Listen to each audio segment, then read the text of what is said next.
Sunod sa kanyang pangalan ang pag-asa na maging bayani para sa kanyang lahi.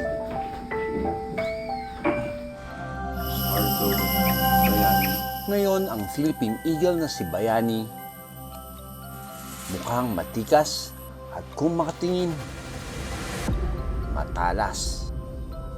You will be a true hero, ha? So, pakita mo na may pag-asa pa ang Philippine Eagle, ha?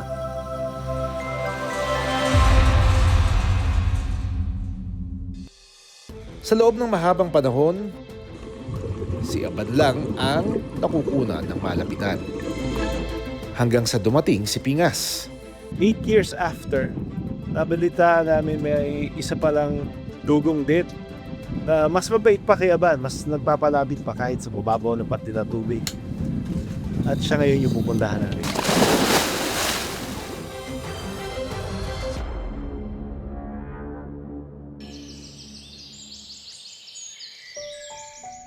Sinubaybayan ng publiko si Chick number 32 o mas kilala bilang si Bayani. Sunod sa kanyang pangalan ang pag-asa na maging bayani para sa kanyang lahi.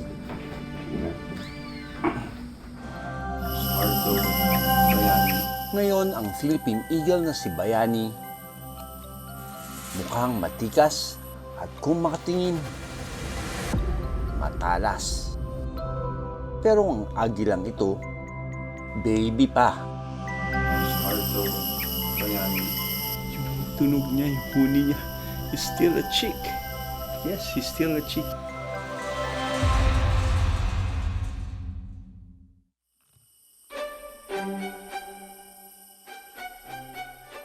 Ang pag-aalaga sa mga iglet, animoy mga bata. Marahan itong hinahawakan at tinuturuan ng kapwa nila agila. Pero iba ang sitwasyon ni Bayani. Nakatutok sa kanya ang mundo.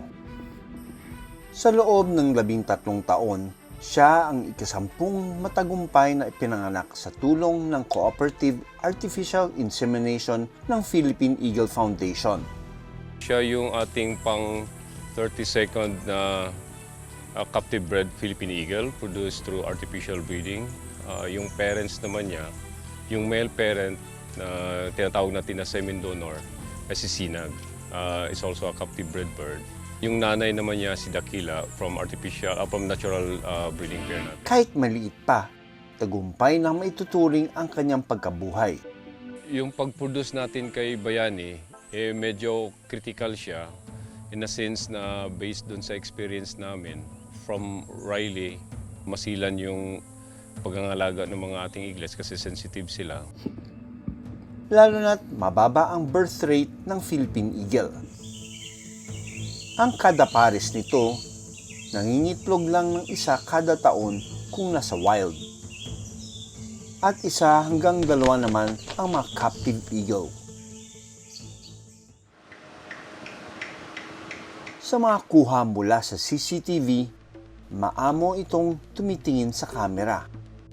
Ang sisiw, masusing inaalagaan sa isang isolation area. Kailangan na sanitize masyado yung kanilang environment when they hatch and grow up, like up until 2 months. Pero kailangan natin siguraduhin muna yung kanilang kalusugan.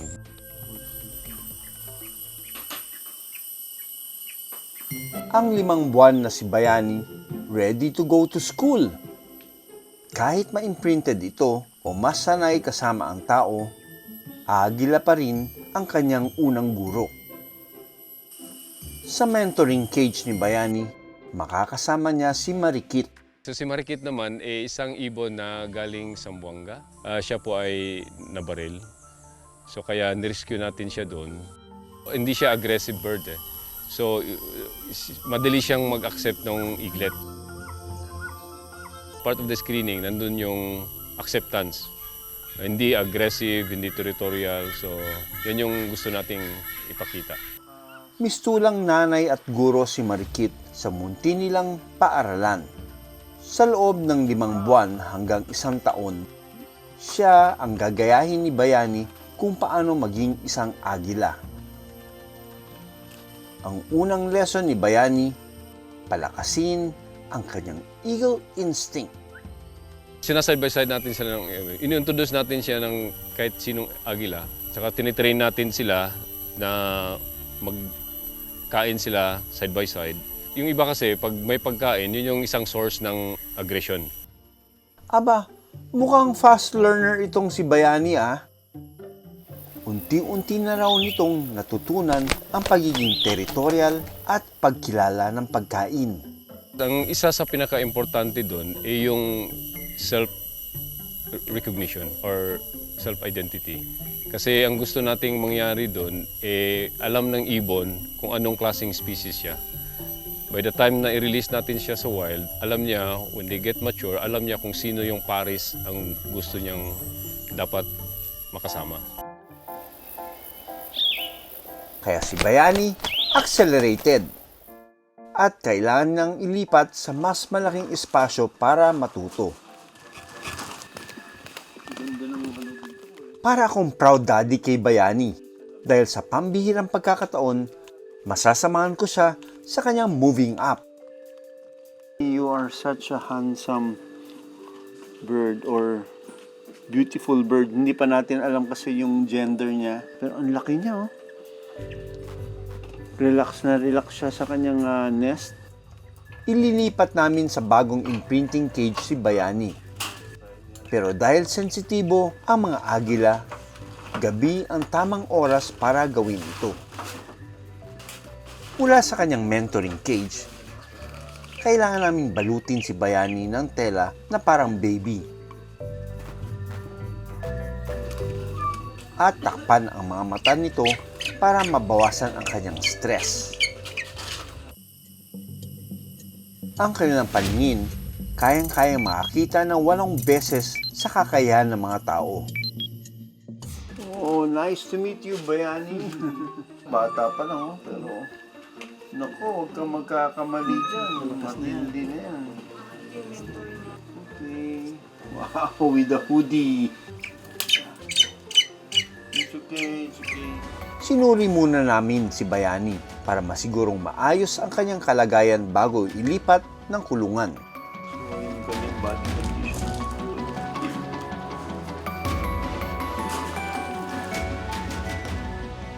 Bayani, you will be a true hero, ha? So, pakita mo na may pag-asa pa ang Philippine Eagle, ha? Okay, Bayani. Alright, yes. We'll move you now to the imprinting cage, ha? Welcome to your new Dahang-dahang nilapag si Bayani sa kaniyang imprinting cage. Kahit wala na ang takip sa kanyang mata, kalmadong nakikiramdam si Bayani.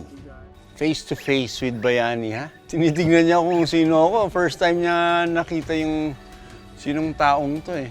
So this is Bayani. 7 araw matapos naming ilipat si Bayani, mas nakita ko ang kaniyang tikas at ganda.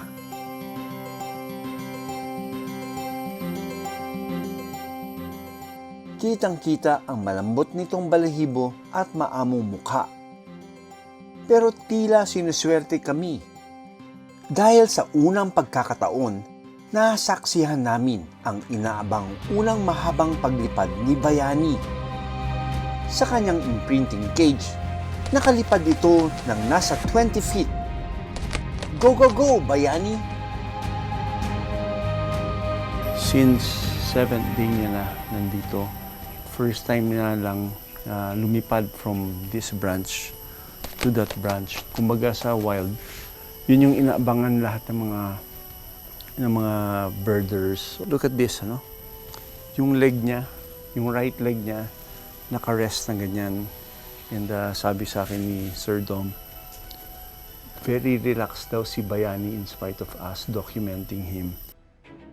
Sa kanyang paglaki, posible siyang makasama sa proyekto ng PEF na Cooperative Artificial Insemination para sa mga Philippine Eagle.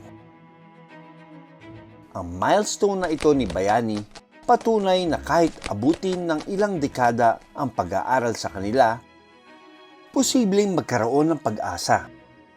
At ang mga gaya ni Bayani, maging matagumpay sana ang pagpapalaki para maranasan nito kung paano maging totoong bayani sa pagpaparami ng kanilang lahi. Aim high, Bayani!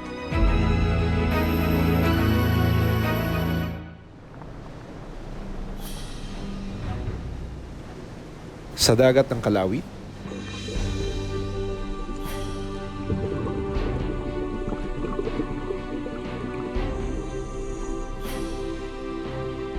may isang dugong na madalas magpakita. Di tulad ng ibang dugong, hindi raw ito mailap kahit pa may bangka.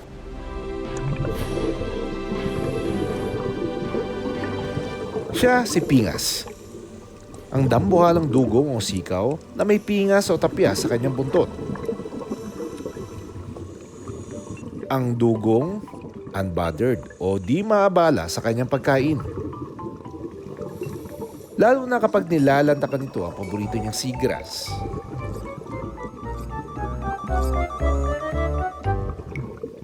Itinuturing ito na sagrado ng mga katutubong tagbanwa. Paniniwala nila, kasama na ng kanilang mga ninuno ang dugong noon pa man. Kaya isa itong kayamanan.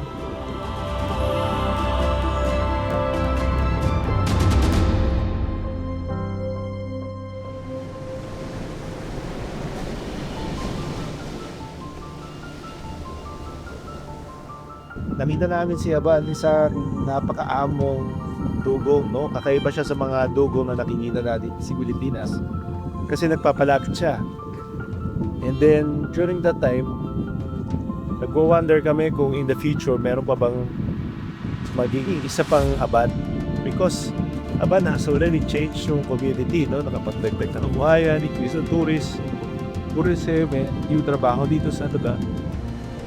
Sa loob ng mahabang panahon, si Abad lang ang nakukunan ng malapitan. Hanggang sa dumating si Pingas. 8 years after, nabalita namin may isa palang dugong din na mas mabait pa kay Aban, mas nagpapalapit pa kahit sa mababaw ng pati ng tubig. At siya ngayon yung pupuntahan natin. Kasama ang mga bantay dugong mula sa isla ng Kalawit, susubukan kong puntahan at kunan ang sikat na si Pingas. Mga nauna sa ating baka, kailangan pa maglamoy siguro around mga 10 minutes. Papunta doon sa lugar kung nasan doon si nasa Pinas.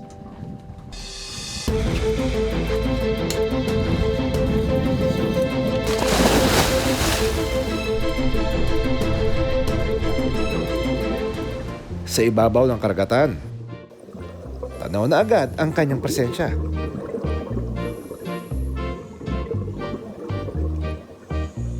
Nakikisabay sa kanya ang mga talakitok na isda. Sabay-sabay na lumalangoy at tila naghahanap ng pagkain. Pero nang matanaw nito ang mga damong dagat, napahinto si Pingas at kumain.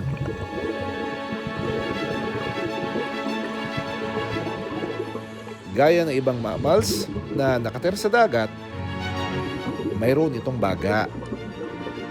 Kaya kailangan itong umangat para huminga. Dugong din ang nagpapanatili na magandang seagrass ecosystem. Sa ilang lugar, pinaniniwalaan din na sa dugong nagsimula ang kwento ng mga sirena dahil sa langoy at buntot nito.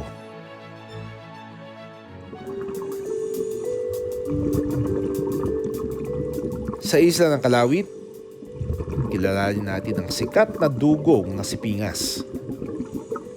Mula sa aming bangka, lumangoy kami ng higit 10 minuto. Hanggang sa natunto namin ang paboritong tambayan ni Pingas. Ang mga damong dagat. Si Pingas, hindi maabala. Busy siya sa kanyang pagkain. Nakailang ahon ito para kumuha ng hangin.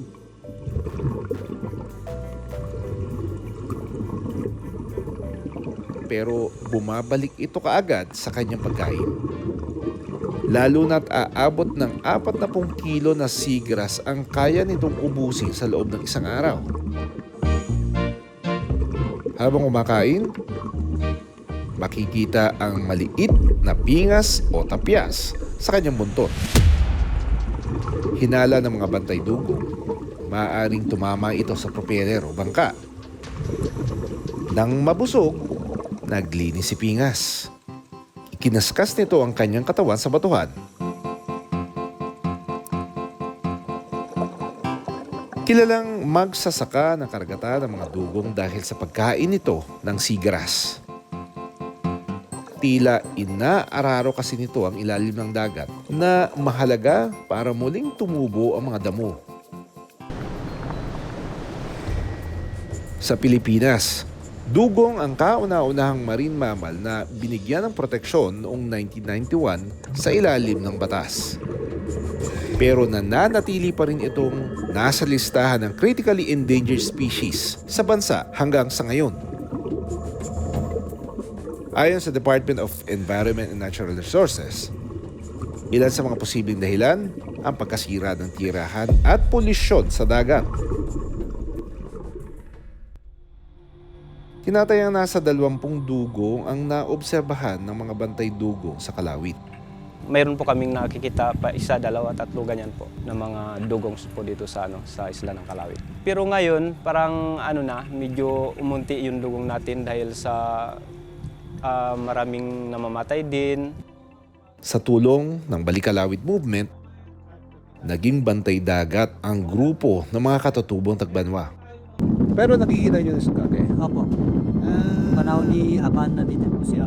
Nakikita nyo na. Nakikita rin namin pero siya pala puntan. Mas paakot pa siya kayo sa kayaban. Ano sa tingin nyo yung nangyari? Bakit ka? Siguro ko ito po yung sinasabi na benefit ko pero ay ng conservation ko ang punta. Yun po. So parang ngayon po parang umaani na lang po kami na mga benepisyo. Nakatutok sila sa pangangalaga ng karagatan at kapakanan ng mga dugong sa Kalawit. Mga bantay dugong po natin, nagsimula lang po sila nung 2017 po. Nagsimula na po yung dugong watching natin. Yun po kaya nakapag kami ng mga bantay dugong para sila yung magprotekta sa dugong, sila yung mag-i-implement ng guidelines kung paano lumangoy kasama ng dugong. Yung ginawa naming dugong conservation area, ito po ay may mga do's and don't na ginawa yung community at regulated na bilis ng takbo ng bangka. Pero hindi lang daw sina Aban at Pingas ang dapat abangan. Kung dalawa na silang binupunta dito, mas madami ba yung tao na sa ka? Mas para. Parehas lang po kasi hindi po doon po nung panahon ni Aban ang aming maximum capacity po ay 60 people lang. 60 people na sa isang araw. Ngayon po ay hitik. So, ibig sabihin, kung from Aban, nagkaroon ng pingas, in the future, pwede pa rin magkaroon tayo ng iba pang mga dugong na pwede nila puntahan. Actually po dito po sa Aban-Aban, may santo tanto uyudok na makita si Grinas, si Aban at tangis po yung pinanganan ng aming Rawis. Rawis. Bakit Rawis? Tagi po siya dyan sa Rawis. So yung batuan po na pahabang ganun, So, ano din siya, distinguish ka. mayroon naman po siyang isang pahaba pa sa Ano yung sa'yo? Propeller? Propeller? Peklat? Peklat? Peklat. Parang peklat, o... Para sa mga taga-Kalawit, ang pagpapakita ng iba't ibang dugong sa kanilang lugar ay sumasalamin sa proteksyon na kanilang ginagawa para sa kalikasan. Ang mga dugong, para ring tao, marunong makiramdam at mananatili silang mailap kung pakiramdam nila ay wala silang ligtas na tirahan. Kaya nasa ating mga kamay ang pagtitiwala nila at ang kinabukasan ng kanilang karagatan. Ako si Doc Fertz Resio Ako si Doc Nielsen Donato, Born to be Wild.